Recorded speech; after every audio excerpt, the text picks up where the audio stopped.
அனைவருக்குமே வணக்கம். சற்று முன் கிடைத்திருக்கக்கூடிய ஒரு மிக மிக முக்கியமான செய்தி ஒன்று வெளியாகியுள்ளது.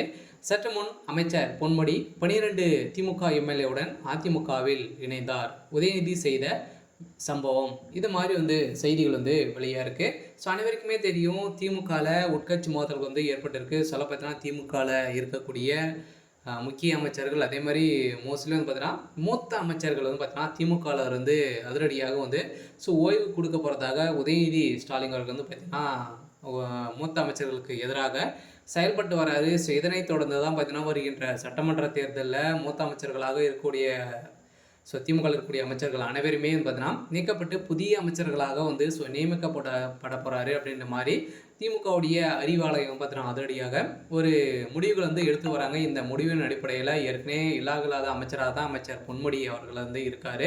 ஸோ அதே மாதிரி தான் பார்த்தீங்கன்னா துரைமுருகன் அவர்களுக்கும் இப்போ ஓய்வு கொடுக்க போகிறதாகவும் ஒரு தகவல் வெளியாகி வருது. ஒரு பக்கம் இருந்தாலுமே இப்போ அமைச்சர் பொன்முடி அவர்கள் பார்த்தீங்கன்னா அதிமுகவில் ஒரு முக்கிய பொறுப்பு கொடுக்க போகிறாரு. எடப்பாடி பழனிசாமி அவர்களுக்கு இடையே நெருங்கிய நண்பராக இருக்கார். இதன் அடிப்படையில் தான் இப்போ திமுகவிலிருந்து பார்த்தீங்கன்னா ஒரு 12 எம்எல்ஏக்களுடன் அதிமுகவில் இணைய போகிறாரு அப்படின்ற மாதிரி ஒரு அஃபீஷியலான ஒரு தகவல் கிடைத்திருக்கு. ஸோ இந்த தகவலின் அடிப்படையில் எந்த கட்சி ஒரு மிகப்பெரிய கூட்டணி வைக்குதோ அந்த கட்சி தான் பார்த்தீங்கன்னா 2026 ஒரு மிகப்பெரிய வெற்றிகள் பெறும் அப்படின்றது அனைவருக்குமே தெரியும். ஸோ இதன் அடிப்படையில் தான் இப்போ திமுகவில் உட்கட்சி மோதல்கள் ஏற்பட்டிருக்க சொல்ல பார்த்தீங்கன்னா 2026 உதயநிதியுடைய தலைமையில் தான் பார்த்தீங்கன்னா திமுக களமிறங்க போகுது.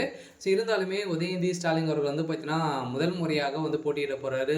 திமுக ஆட்சிக்கு வருமா அப்படின்றத ஒரு மிகப்பெரிய கேள்வியாகவே இருக்குது. ஸோ இந்த கேள்வியின் அடிப்படையில் தான் இப்போ அதிரடியாக திமுக இருக்கக்கூடிய மூத்த அமைச்சர்களுக்கெல்லாம் எதிராக உதயநிதி ஸ்டாலின் செயல்பட்டு வர்றாரு அப்படின்ற மாதிரி தகவல் வெளியாக இந்த தகவலை பற்றி முழுமையாக பார்க்கலாம். அதுக்கு முன்னாடி மறக்காமல் நம்முடைய சேனலை சப்ஸ்கிரைப் பண்ணிக்கோங்க. ஸோ இதெல்லாம் பார்த்தீங்கன்னா அமைச்சர் பொன்முடி அவர்கள் ஏற்கனவே இல்லாத அமைச்சராக சொத்து குவிப்பு வழக்கில் வசமாக சிக்கி இவர் பார்த்தீங்கன்னா திமுக நீக்கப்பட்டார். ஸோ இப்போ அதிரடியாக பார்த்தீங்கன்னா மீண்டும் திமுக இணையத்துக்கான வாய்ப்புகளே இல்லை அப்படின்ற ஒரு வாய்ப்பு தெரிஞ்சு கொண்ட நிலையில் இப்போ அதிரடியாக ரகசியமாகவே எடப்பாடி பழனிசாமி கிட்ட பார்த்தீங்கன்னா இவர் பேசி வராரு அப்படின்ற மாதிரி தான் இப்போ தகவல் வெளியாக இருக்குது.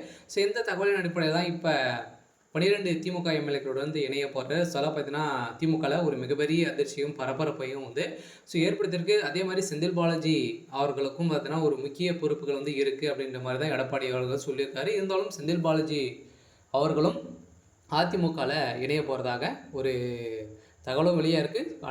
நிறைய வாய்ப்புகள் இருக்குது. அதிமுக பார்த்திங்கன்னா நிறைய வாய்ப்புகள்லாம் முக்கிய பொறுப்புகள்லாம் கொடுக்க போகிறாரு இவங்களுக்கெல்லாம் பார்த்தீங்கன்னா கொடுக்க போகிறாரு அப்படின்ற மாதிரி இப்போ தகவல் வெளியாக இருக்குது. இந்த தகவலின் அடிப்படையில் தான் திமுக